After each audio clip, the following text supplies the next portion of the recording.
I think it's important for people to understand the details of this, and the DA, the highest ranking prosecutor in Travis County, who also has oversight for state officials. This individual was stopped driving while drunk. She had almost 3 times the legal limit of alcohol, .238 I believe is what it was. When you look at the video, not only of the stop, you look at the video of Miss Malzberg when she was being booked into the county jail, the abusiveness, she was kicking on the doors, she was abusing the law officials. She had to be restrained.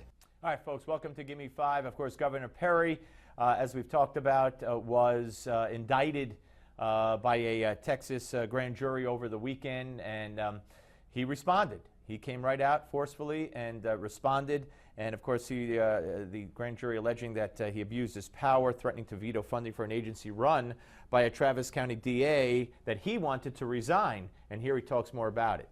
And when you look at that, and you have to make a decision on whether or not $7.5 million of Texas taxpayer money is going to go to the unit that she oversees, I very clearly, I very publicly said that as long as that individual was going to be running that agency, I had lost confidence in her, the public had lost confidence in her, and I did what every governor has done for decades, which is make a decision on whether or not it was in the proper use of state money to go to that agency, and I vetoed it. That's what the rule of law is really about, Shannon. And I stood up for the rule of law in the state of Texas, and if I had to do it again, I would make exactly the same decision. Very, very well said. Now, he also has gotten some support from very prominent Democrats. Watch. Well, I certainly take everything I do seriously.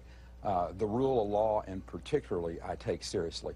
But let me just share with you, David Axelrod said that this was a very sketchy indictment.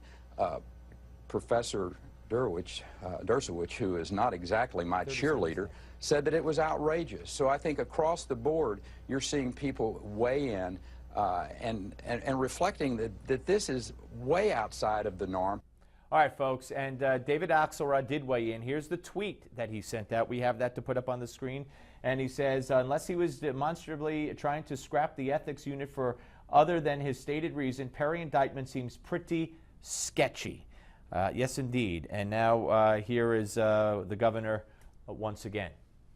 This is not the way that we settle differences, political differences in this country.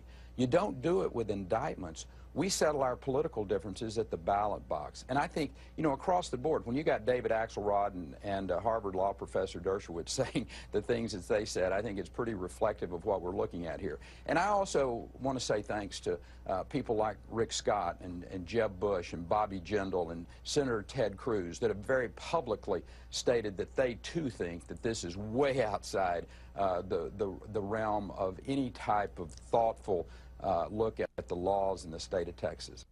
Yes, and you know, this is going to have a two-prong effect, I believe. First of all, I've heard people say that this is, you know, this is going to go away, and I will bow to their legal judgment, and I'll bow to the legal judgment of Alan Dershowitz. I'll bow to the judgment of people like David Axelrod, who felt it necessary to come out and say that this is flimsy on its face. I think this is going to help him. This is going to help him because he could appear as the victim in the Republican primary. So I think the first effect is going to be positive for Governor Perry in his quest to win the Republican presidential nomination, if in fact he decides to seek it, and I think he will. I don't know where it will be at that time, if he should get that nomination and get into the general election.